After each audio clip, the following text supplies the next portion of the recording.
You ask Tiger to solve. This deals with linear equations with one unknown. The final result is x equals -1.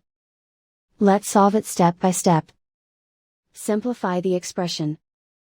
Expand the parentheses. Simplify the arithmetic.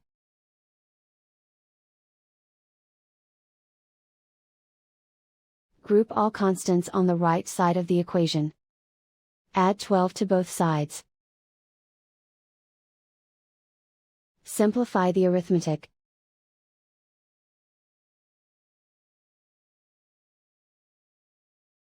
Isolate the x. Divide both sides by 3. Simplify the fraction.